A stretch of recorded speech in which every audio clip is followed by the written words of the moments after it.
बिस्मिल्लाहिर्रहमानिर्रहीम और अस्सलाम वालेकुम। 29 मार्च और पाकिस्तान में हफ्ते की सुबह। आज अभी तक की अहम खबरें और मेरा तजिया। सबसे पहली खबर आपके सामने म्यांमार और थाईलैंड से रखते हैं, जहां पर शदीद तरीन जल्जला आया है और रेक्टर स्केल पर इसकी शिद्दत 7.7 रिकॉर्ड की गई है। जल्जला इतना शदीद था कि जो बुलंदो बांग इमारतें थी वो ऐसे जैसे तिनके गिर रहे हों, इस तरीके से गिर रही थी। आजकल आपको पता है कि एक रवाज भी है कि जो हाई राइज बिल्डिंग्स हैं उनके बिल्कुल टॉप के ऊपर स्विमिंग पूल्स बनाए जाते हैं। और क्योंकि फार ईस्ट में थाईलैंड, म्यांमार, मलेशिया, सिंगापुर, वहाँ पर ज़रा दर्जा हरारत गर्म रहता है और थोड़ी सी जैसे हमारे यहाँ जुलाई का मौसम होता है, इसी तरह का मौसम ही तकरीबन सारा साल रहता है। उस वजह से वहाँ पर स्विमिंग पूल इस्तेमाल भी ज़्यादा होते हैं और ये एक आम रवाज है वहाँ के हाई राइज बिल्डिंग्स के ऊपर टॉप पर स्विमिंग पूल्स बनाए जाते हैं, क्योंकि वहाँ पर सर्दी होती नहीं तो ओपन एयर ही स्विमिंग पूल सारा साल रहते हैं, जमने का खतरा नहीं होता पानी का। तो इसलिए स्विमिंग पूल्स तकरीबन तमाम हाई राइज बिल्डिंग में टॉप पर स्विमिंग पूल होता है। जैसे ये जलजला आया तो स्विमिंग पूल का सारा पानी छलक कर जो है वो सबसे पहले बिल्डिंग से नीचे गिरा। और बहुत सारी जगहों से तो ऐसी वीडियोस मौसूल हो रही हैं जिसमें लोग स्विमिंग कर रहे थे और ऐसे लग रहा था जैसे कोई हाथ से पकड़ के उस स्विमिंग पूल को हिला रहा हो और उसमें से पानी बाहर जा रहा हो। बहरहाल बुलंदो बांग 30, 40, 50 मंजिला इमारतें जो थी वो इस तरीके से लर्ज रही थी, लहरा रही थी जैसे कि तिनके हों। बहुत ही ख़तरनाक किस्म का जलजला था। और नॉर्मली इस इलाके में सुनामी तो आपने पहले सुन रखा है, इस तरीके के जलजले कम सुनने में, कम अज़ कम मेरे सामने मुशाहदे में कम आए हैं। अब कितनी मौत हुई हैं इस पर तो अभी काम हो रहा है। कोई कह रहा है कि 150 हुई हैं एक मुल्क में, कोई कह रहा है ज़्यादा हुई हैं। लेकिन जितनी ज़्यादा इमारतें गिरी हैं और जितनी शिद्दत का ये जलजला था, लग रहा है कि इससे नुकसान जो है वो काफ़ी बड़ा हुआ होगा। लेकिन अभी क्योंकि ये एक डेवलपिंग स्टोरी है, हतमी सिचुएशन हमारे सामने नहीं है, इसलिए जब हतमी सिचुएशन हमारे सामने आई तो आपके सामने पूरे जो नंबर्स हैं उनको रखेंगे। अब चलते हैं अगली खबर की तरफ और अगली खबर पाकिस्तान की काबीना से रिलेटेड आपके सामने रखते हैं। खबर ये आई है कि पाकिस्तान की काबीना ने अब ये फैसला किया है कि army chief general Asim Munir और उनके साथी जनरल्स के कहने पर अब नए कवानीन बनने जा रहे हैं। और वो जो नए कवानीन बनने जा रहे हैं वो बुनियादी तौर पर दहशतगर्दी से निपटने के लिए कहा तो जा रहा है, लेकिन उसका असल निशाना जो है वो सोशल मीडिया है। जी हाँ, सोशल मीडिया पर लोगों की आवाज़ बंद करने, और वो अगर किसी किस्म की तनकीद कर रहे हैं और वो तनकीद जो है वो इनको लगता है, हुकूमत को या जनरल्स को लगता है कि वो तनकीद जो है वो मिलिट्री इंस्टीट्यूशन पर है या मिलिट्री के अफसरान पर है या हुकूमत पर है इन जनरल, तो उन पर दहशतगर्दी से रिलेटेड कार्रवाइयाँ, पर्चे, उनको अंदर देना, उन पर मतलब के जो फंदा है उसको टाइट करने के लिए ये सब कुछ किया जा रहा है। तो वज़ीर आज़म हाउस में ये एक इजलास हुआ है, जो काबीना का तो नहीं कह सकते लेकिन किचन कैबिनेट का कह लें, कि जिसमें सिविल और अस्करी क़यादत ने शिरकत की। आर्मी चीफ भी उसमें सुनने में आया है थे और दूसरे मिलिट्री जनरल्स भी थे। और उन्होंने मुल्क दुश्मन मुहिम के मुकाबले में कौमी बयानिया बनाने के लिए सोशल मीडिया पर मवाद नशर करने और झूठी खबरें रोकने का फैसला किया है। तो पूरा फोकस जो है वो दहशतगर्दी की जंग लड़ने पर इस वक्त नज़र जो होगा कम अज़ कम, लेकिन यहाँ नज़र नहीं आ रहा उतना फोकस वो BLA के साथ हो या दूसरे मामला जो चल रहे हैं। लेकिन ज़्यादा फोकस जो है वो कम अज़ कम सोशल मीडिया के ऊपर हमने किस तरीके से लोगों को फिक्स करना है, इसके ऊपर फोकस है। अगली खबर भी इसी से रिलेटेड है और वो खबर ये है कि army chief general Asim Munir की सिफारिशात की रोशनी में दहशतगर्दी के खात्मे के लिए हुकूमत का 7 अप्रैल को, जी हाँ डेट भी आ गई है, 7 अप्रैल को कौमी असम्बली और सेनेट का इजलास तलब करने का फैसला। इदारों को मतलूबा इख्तियारात के लिए कानून साजी की जाएगी। मतलब जो 26वीं तरमीम में लूटमार की गई है वो काफ़ी नहीं है, अब 27वीं तरमीम जो है वो करने की तैयारी की जा रही है। और इस दफ़ा दोबारा जो दहशतगर्दी होगी उसके कवर को मुझे तो लग रहा है शायद सामने रखा जाएगा, या दहशतगर्दी सामने बहाना होगा और निशाना असल में सोशल मीडिया होगा। और फिर पाकिस्तान तहरीक इंसाफ के जो वर्कर्स हैं, वॉलंटियर्स हैं, जो सोशल मीडिया से रिलेटेड लोग हैं वो हैं। और इस दफ़ा 7 अप्रैल को ये जो ख़तरनाक तरीन, मैं इसे कहूँगा, इजलास बुलाया जा रहा है, ये दोबारा से इंसानी हकूक़ की पामालियों और फ्रीडम ऑफ स्पीच को कर्टेल करने के लिए कानून साजी करवाई जाएगी। और इसमें तमाम का तमाम जो 27वीं तरमीम के अंदर अगर कोई रह गया था पहले काम 26वीं में, तो वो अब 27वीं तरमीम करवा के 7 अप्रैल को तो ये काम तमाम किया जाएगा, ताकि इसके बाद ना कोई बोल सके और ना कोई आवाज़ उठा सके। इसमें हमें ये भी पता चला है कि ऐसे कवानीन बनाने की कोशिश की जाएगी कि फ़िलहाल जो मौजूदा कवानीन हैं उसमें जो इंटरनेशनल फोरम्स हैं, जैसे गूगल है, यूट्यूब है, ट्विटर है जिसको आप एक्स कहते हैं, फेसबुक है, इनके ऊपर उतने इफेक्टिव नहीं है कहते हैं पाकिस्तान के कवानीन।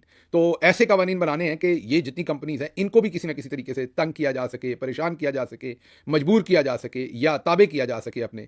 तो इस तरह के कवानीन अब जो शरारतबाजी है वो की जाएगी। लेकिन आप देखेंगे पूरी दुनिया में जो पाकिस्तानी मौजूद हैं, जो पहले बहुत आवाज़ उठाते हैं इंसानी हकूक़ के लिए, वो इस चीज़ के ऊपर मुकम्मल खामोश रहेंगे और ये सब कुछ उनकी आंखों के सामने होता हुआ आप देखेंगे। आम आवाम तो बोलेगी ज़ाहिर है, लेकिन आपको बड़े बड़े जगादरी जो हैं वो इस पर खामोश होते हुए नजर आएंगे। अगली खबर की तरफ बढ़ते हैं। अगली खबर बलूचिस्तान से है। खतरनाक खबरें हैं बलूचिस्तान से जो आ रही हैं। पहले तो आपको वहाँ पर जो लॉन्ग मार्च है उसकी अपडेट दे दें कि अख्तर मैंगल जो एक लोकल सियासतदान है और अभी भी रियासत पर किसी न किसी तरह से यकीन रखते हैं, पाकिस्तान की कौमी असम्बली के मेंबर थे, इस्तीफ़ा दे दिया, छोड़ दी कौमी असम्बली, फिर किसी न किसी तरह से वो भी फिर भी प्रो इस्टेब्लिशमेंट या कहीं ना कहीं इस्टेब्लिशमेंट के साथ मिलकर काम करते हुए नजर आते हैं।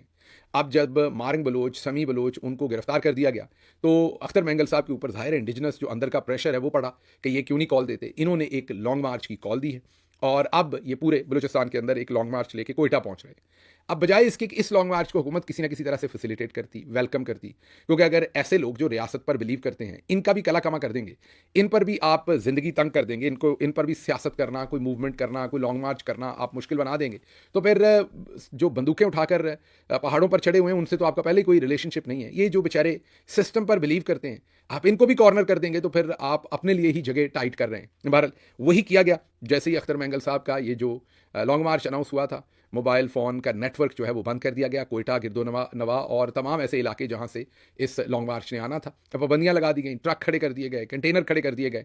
बड़ी मुश्किल से वो बेचारे सारा दिन कंटेनर हटाते हुए पहला हिस्सा जो लॉन्ग मार्च का है या जो पहला उसका माइलस्टोन था वो उन्होंने अचीव किया है। एक दिन का भी ये जो लॉन्ग मार्च हुआ है, आज दूसरा दिन है। आप खुद सोचिए, ईद के दिन है और ये लोग दर बदर अपने घरों से निकल के फिर रहे हैं।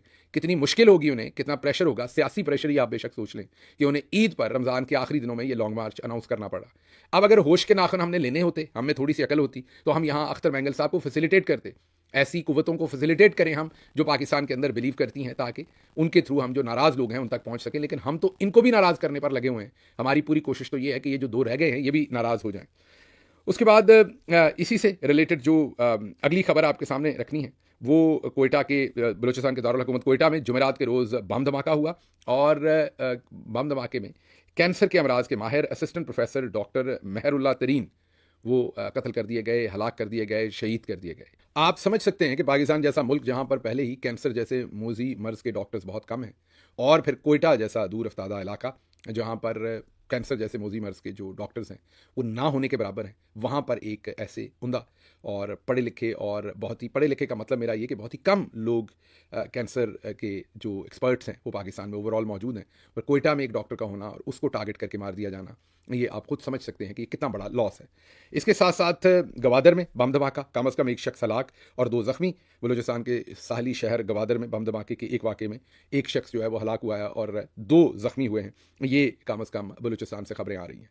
तीसरी तरफ अगर हम जनूबी वज़ीरिस्तान खैबर पख्तूनख्वा की साइड पर चले जाएँ तो जनूबी वज़ीरिस्तान में मकामी समाजी रहनुमा डॉक्टर हुसैन अहमद कत्ल और पाकिस्तान के सूबा खैबर पख्तूनख्वा के जनूबी वज़ीरिस्तान लोअर दीर की तहसील बरमल मियाँ आज़म वरसक के मकाम पर कार खैल वेलफेयर ऑर्गेनाइजेशन के नायब सदर डॉक्टर हुसैन अहमद को नामालूम अफराद ने फायरिंग करके कत्ल कर दिया है। अब हमें ये नहीं पता, ये जो सारी खबर मैंने आपके सामने पढ़ी है कि ये कत्ल जो है ये अब तालिबान कर रहे हैं, दहशतगर्द कर रहे हैं, या ये वो हिंदुस्तान से रिलेटेड वो जो गार्डियन की स्टोरी थी और बहुत सारे उलमा कराम को और समाजी शख्सियात को कत्ल किया जा रहा है पाकिस्तान में। अब क्योंकि कोई ना ही ISPR बोल रहा है और ना ही कोई रियासत में से किसी किस्म का कॉन्फिडेंस में ले रहा है लोगों को, ना ही कोई बता रहा है कि सब कुछ क्या हो रहा है, तो ऐसे हालात में हमें खुद नहीं पता कि ये क्या इसके पीछे क्या माजरा होगा। जाहिर है खबर के ऊपर नज़र रखेंगे, जो भी डेवलपमेंट हमें नज़र आई इसमें कि ये क्या गार्डियन और वो हिंदुस्तान से रिलेटेड है या ये तालिबान से रिलेटेड है, तो आपको ज़रूर बताएंगे। तो अब आपने कोयटा में जो डॉक्टर साहब को कत्ल किया गया, गवादर में जो बम धमाका हुआ, ये जो जनूबी वज़ीरिस्तान में ये जो कत्ल गारत हुई, ये आपके सामने रखी है। अब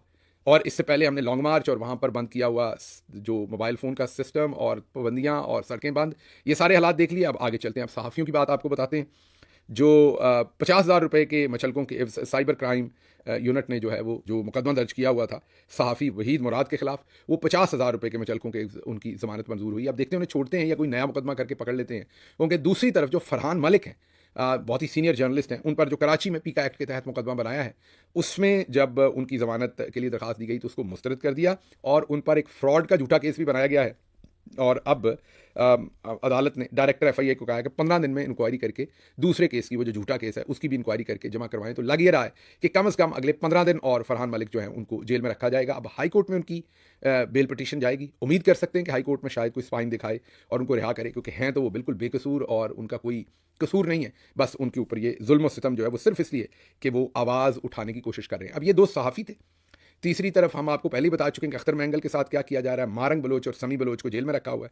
अब बलूचिस्तान का एक और नौजवान चेहरा सलार खान काकड़, उनको गिरफ्तार किया हुआ है, 26 नवंबर से गिरफ्तार किया हुआ है। आप खुद सोच सकते हैं कि तकरीबन अब उनको भी 4 महीने के करीब हो चुके हैं गिरफ्तारी को।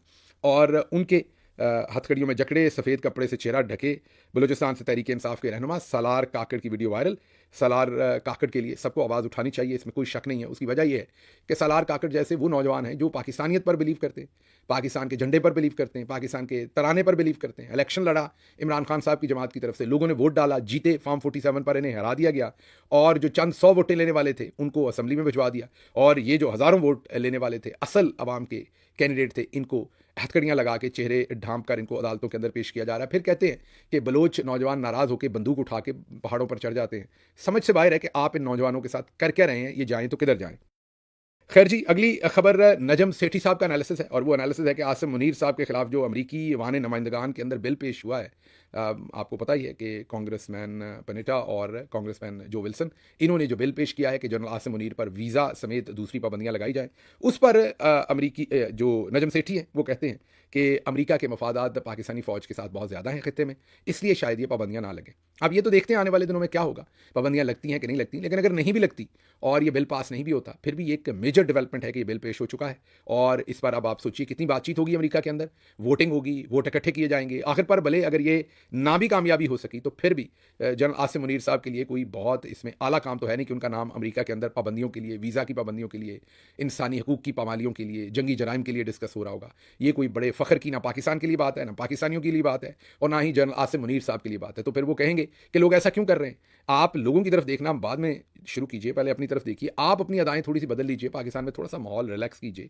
ये अभी मैंने नाम 3 गिने कम अज़ कम, फरहान मलिक, आप वहीद मुराद और सलार काकड़, आप आज ही के दिन देखें इनके साथ क्या हो रहा है। इमरान खान, उनकी ज़ौजा यास्मीन राशिद साहब और बाकी लोगों के साथ तो मुद्दतों से हो रहा है। तो ये तमाम जो कैदी हैं इनको रिहा कीजिए, मुल्क के अंदर थोड़ा सा माहौल ईजी कीजिए, ताकि लोग जो हैं वो रीथिंक करना शुरू करें कि ये सब कुछ क्या हो रहा है, और थोड़ा सा रीसेट करें और आप अपने मुल्क की तरफ आएँ। लेकिन आप हैं कि आपने कसम खाई हुई है कि आपने अपनी साइड के ऊपर ना कोई जिम्मेदारी कबूल करनी है, ना किसी चीज़ को दुरुस्त करना है, लेकिन अपनी तरफ से आपने तो उनके रखो की पॉलिसी रखनी है, और सारी एक्सपेक्टेशन आपकी दूसरी तरफ से है।